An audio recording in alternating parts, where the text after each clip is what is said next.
Olá, querido irmão, querida irmã, como vai você nesse dia? Eu espero que muito bem. Hoje eu quero refletir sobre um assunto muito importante com você, que é o perdão. Há muitas pessoas sofrendo vidas inteiras, sofrendo por muitos e muitos anos por falta de perdão. Eu quero primeiro hoje contar uma história para você, uma história muito significativa, e eu espero que você escute até o final esse devocional de hoje. Pode ser muito importante para a sua vida.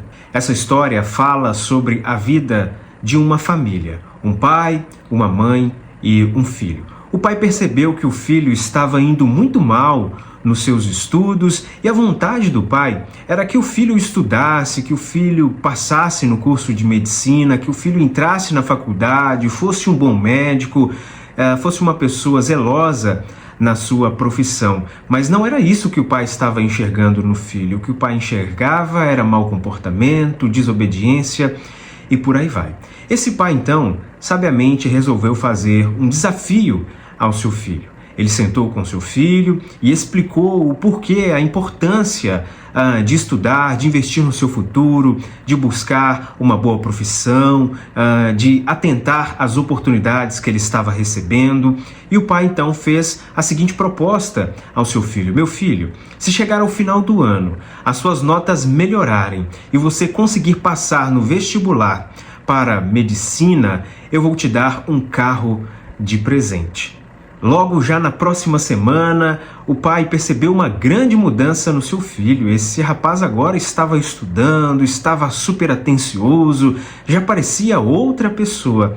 Porém, ao longo do ano, ao longo do tempo, o pai começou a observar o comportamento do filho. Isso também preocupava um pouco o seu coração, porque no fundo, o pai sabia que o filho não estava estudando, não estava buscando realmente valorizar aquelas oportunidades, porque ele tinha entendido a instrução do seu pai, mas ele estava apenas fazendo isso porque ele tinha um interesse em receber aquele presente do pai. Mas o pai continuou aguardando para ver o que aconteceria. Então, o tempo foi passando, esse filho conseguiu melhorar e muito as suas notas, melhorou o seu comportamento e inclusive conseguiu passar no vestibular para a medicina. Depois então dele entrar já para a faculdade, o pai chamou seu filho para conversar e falou: meu filho, eu quero te dar os parabéns.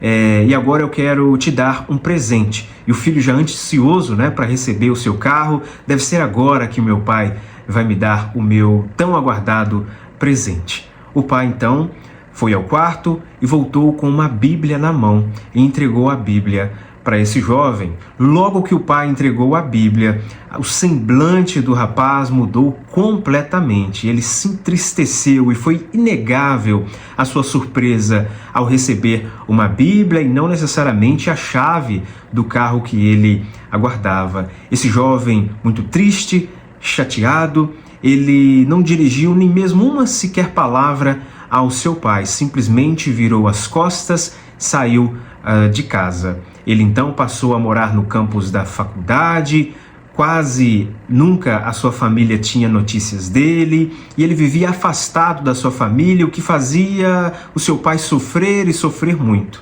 Logo passou-se um tempo, esse jovem se formou na faculdade de medicina, começou a trabalhar, muito pouco ainda visitava a sua mãe, com seu pai praticamente não dialogava. Nesse período, a mãe sempre tentava aconselhar esse rapaz, dizendo: meu filho, você não pode guardar mágoas do seu pai, o seu pai te ama, o seu pai quer o seu melhor. O seu pai sempre desejou o seu melhor e ele sempre, com o seu coração duro, de forma alguma conseguia perdoar o seu pai. E nesse tempo, o seu pai veio a óbito, o seu pai faleceu. Passado alguns dias, esse filho de repente sentou no seu escritório e olhou para sua estante. Lá estava guardada aquela Bíblia que o seu pai havia lhe dado e ele nunca havia aberto essa Bíblia. Justamente quando ele resolveu pegar essa Bíblia e abrir a Bíblia, ao folhear, percebeu que caiu um envelope de dentro dessa Bíblia. Quando ele abriu o envelope, havia um cheque num grande valor e também havia uma carta. E nessa carta estava escrito justamente o seguinte: meu amado filho, Eu entendo que você, ao melhorar as suas notas, ao investir tempo nos seus estudos, você estava com interesse somente no veículo. Aqui está o valor cheio para você comprar e escolher o veículo que você quiser. Mas também, antes disso, resolvi lhe presentear com a Bíblia. Ao folheá-la, ao lê-la, ao crer no que aqui está escrito, você será direcionado a fazer aquilo que é correto, a fazer aquilo que agrada a Deus, não somente por interesse, mas você fará aquilo que é necessário porque é bom, porque é aquilo que agrada a Deus, porque é aquilo que traz verdadeira e plena satisfação. Eu te amo muito, meu amado filho.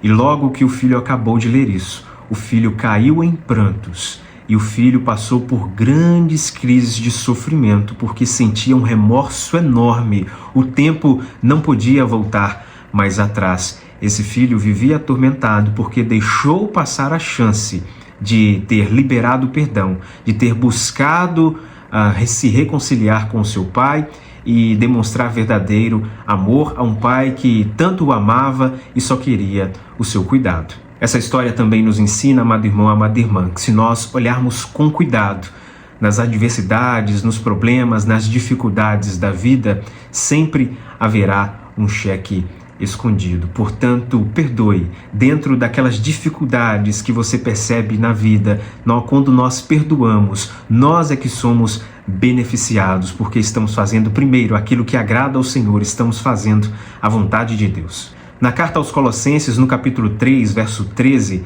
Paulo diz o seguinte: suportem-se uns aos outros e perdoem as queixas que tiverem uns contra os outros. Perdoem como o Senhor lhes perdoou. Acima de tudo, porém, revistam-se do amor que é o elo perfeito. Amado irmão, amada irmã, para perdoar nós precisamos de pelo menos 3 coisas: humildade, renúncia e atitude. Nós precisamos de humildade para nós reconhecermos que nós não somos perfeitos. Nós também erramos, nós também falhamos, portanto não somos melhores do que ninguém, portanto nós devemos perdoar. Nós precisamos também da renúncia. Nós precisamos renunciar ao nosso orgulho, nós precisamos renunciar ao nosso ego, nós precisamos renunciar à nossa altivez, à nossa sede de vingança, para então nós conseguirmos perdoar. Mas, em terceiro lugar, nós precisamos também de atitude. A palavra de Deus nos leva a ter atitude, e a palavra de Deus nos orienta e nos mostra que o perdão, ele não depende de sentimento. Há muitas pessoas que dizem: eu ainda não senti que é o tempo de perdoar. Não é isso que a palavra de Deus ensina. A palavra de Deus ensina que perdoar é uma escolha, é um dever, é uma tarefa que nós devemos executar. Portanto, amado irmão, amada irmã, é necessário atitude, é necessário obediência em relação à palavra de Deus, é necessário agir obedecendo a palavra de Deus e liberar o perdão. Você se lembra do que diz o final do Pai Nosso, a oração ensinada pelo Senhor Jesus Cristo em Mateus capítulo 6? Diz o verso 12: perdoa as nossas dívidas, assim como nós perdoamos aos nossos devedores. Ou seja, nós estamos dizendo que o Senhor nos perdoe na medida em que nós perdoamos uns aos outros. E ainda diz o verso 14: pois se perdoarem as ofensas uns dos outros, o Pai Celestial também lhes perdoará. Mas se não perdoarem uns aos outros, o Pai Celestial não lhes perdoará as ofensas. Amado irmão, amada irmã, tome uma decisão pelo perdão. Que Deus abençoe a sua vida.